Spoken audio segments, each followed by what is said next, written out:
हे guys, my name is Jyoti and welcome back to my channel food books and music. आज आपण बनवतोय सुकटची भाजी. मी इतकीशी ना इथं सुकट घेतलेली आहे. एक वाटीभर असेल एका व्यक्तीसाठी. ही एवढी सुकट मी भाजून घेते. ड्राय रोस्ट करायची, यामध्ये तेल अजिबात घालायचं नाही. ही करपू शकते, त्यामुळं थोडासा मीडियम आचेच्या गॅसवरच हे भाजून घ्यायचं आपण.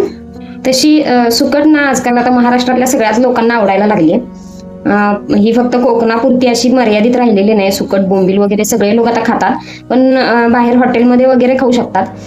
पण घरी कशी बनवायची कुणाला जास्त प्रकार हा येत नाही, किंवा असं याचा वास जर असा घरभर सुटतो म्हणून कोणी घरी करायला बघत नाही. पण खूप सोप्या पद्धतीनं असं आज आपण बनवूया. काहीच अवघड नाही सुकट बनवण्यासाठी. आता ही आपली सुकट ना भाजून झाली. थोडासा असा खरपूस असा कलर आलेला याला. आपण ही बाजूला काढून घेऊया. आता ही ना आपली थोडीशी थंड झालेली आहे भाजून घेतलेली सुकट. आता त्यामध्ये थोडंसं पाणी टाकू आपण आणि हिला थोडीशी अशी धुवून घेऊ. आता ही आपली भाजून स्वच्छ धुवून घेतलेली सुकट तयार आहे. आता याची आपण भाजी बनवूया. आता सुकटची भाजी तयार करण्यासाठी आपण तेल थोडंसं पॅनमध्ये घेतलंय. त्यामध्ये थोडेसे जिरे टाकू. जिरे तडतडले, थोडासा कढीपत्ता टाकू आणि आता त्यामध्ये एक अर्धा मीडियम साईजचा कांदा चिरून घेतला, बारीक चॉप केलेला आहे. तो या तेलामध्ये असा मस्त भाजून घेऊया. कांदा भाजलेला आहे आपला. आता यामध्ये टोमॅटो टाकूया.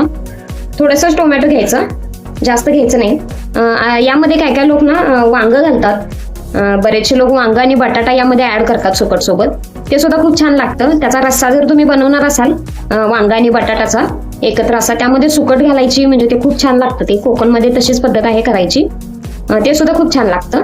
आता हा टोमॅटो तेलामध्ये जरासा मऊ पडू द्यायचा. इथं टोमॅटो आपला भाजलेला आहे. त्यामध्ये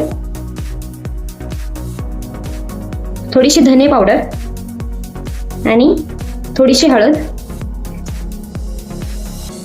थोडासा गरम मसाला आणि लाल तिखट हे सगळं टाकून घ्यायचं आणि हे असं मस्त तेलामध्ये भाजून घेऊया. यामधलं तुमच्याकडे धनेपूड नसेल तर नाही टाकली तरी काही हरकत नाही. माझ्याकडे अवेलेबल असते म्हणून मी सगळ्या ह्याच्यात वापरते भाज्यांमध्ये. आता हे भाजलेलं आहे. यामध्ये आता आपण ही सुकट ऍड करूया. तर यामध्ये ना थोडासा चिंचेचा कोळ आहे, हा तो मी ऍड केलाय. तुम्हाला जर चिंचेचा कोळ नसेल टाकायचा, जर तुमच्या जवळ जर कैरी अवेलेबल असेल ना, तर तुम्ही यामध्ये ना एक कैरीच्या 2 फोडी अशा टाका करून. खूप छान असं टेस्ट येते कैरीमध्ये सुद्धा सुकटची. आता यामध्ये चवीपुरतं मीठ टाकूया. मीठ अगदी थोडं टाका, कारण यामध्ये ना सुकटला थोडंसं मीठ असतं. समुद्रातील मासा असतो तो, त्यामुळे त्यामध्ये मीठ असतं. अगदी चवीपुरतं मीठ टाकू नका, थोडंसं कमीच टाका.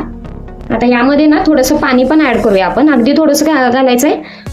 याचं पण सुकी भाजी बनवायची आहे, त्यामुळं अगदी थोडीशी घालायची. याला वाफ येऊ द्यायची आणि आपली सुकटची भाजी तयार होईल. तर अशा पद्धतीनं बनवून तयार आहे आपली सुकटची भाजी. ही बघा, ही मस्त तांदूळाच्या भाकरीसोबत, ज्वारीच्या भाकरीसोबत किंवा तुम्ही चपातीसोबत सुद्धा खाऊ शकता.